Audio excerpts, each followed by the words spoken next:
Generally medium tempo by our standards, and then in the middle it sort of gets faster and then goes nuts for a brief period. Probably another tune that people might link to some of our previous work because there's harmony guitars and kind of, I don't know, there's an old school metal side to it, even though it's an extreme metal track. We had a lot of fun recording that because we did some feedback guitars and stuff.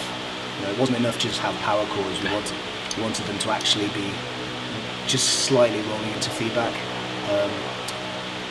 So that was one of the first things we tackled, where we actually had a strong idea about the production values on it. I think it turned out pretty well. Yeah, and again, I really like the lyrics on this one. I think this is a cool lyrical concept. Yeah.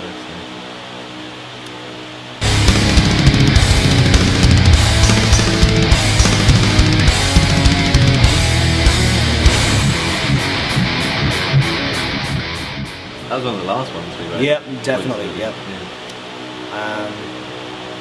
A couple of those riffs were things I wasn't 100% sure would work for the band. I brought them in just because we were trying everything, but I was concerned, would this be too trad, in style, like is it just too much like old school heavy metal?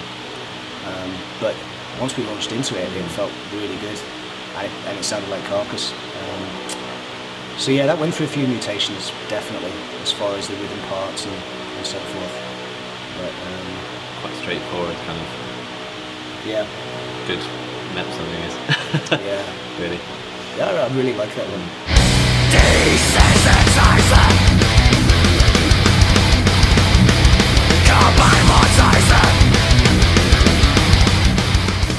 This is one of my favourites. Mm-hmm. I'm not sure. I think this is one of the last as well. One of the last couple. No, it was really one of the last two. Yeah, again, one of the more intense of the album, I would say. But what's the blast beats? Yeah, just unrelenting. Almost the whole thing is just Slayer speed or blast. And it's kind of shreddy.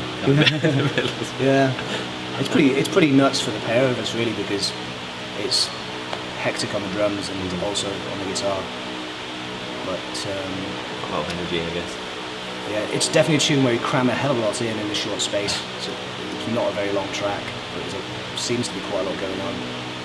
And it was really an accident that was the first thing that got out there in the public domain. But probably a good thing, because it's a short taste of what the album will be like. You can't possibly encapsulate the whole record in one song. No one could do that, but I'm glad that ended up being the first thing that people heard. Definitely. Yeah, definitely.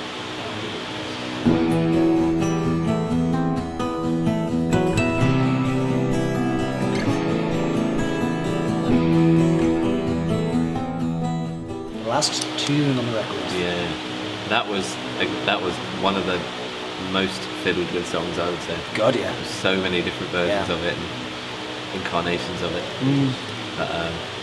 But, I'm not sure if it was one of the ones that we weren't sure about again. It definitely was, yeah, because it's very different. I guess. Speaking of myself, and I think you felt the same way, up until near the end of the tracking sessions, at least a couple of us felt like that was going to be a bonus track. We liked it, but we didn't think it was necessarily going to make the grade. And then at some stage, it just hit everyone. It was just so obvious. It was a great closer for the album, because it's the longest thing we've ever done. It's around 8 minutes or so. Yeah. Crazy. Some of it's very melodic. Some of it's kind of twisted. Yeah, I'm just delighted with how it turned out. I had no expectation of that nature. And some of the tunes that we thought definitely would be on the record have actually been shunted off to make space for that. But it's probably the most different, I guess, on the album. Yeah. Really.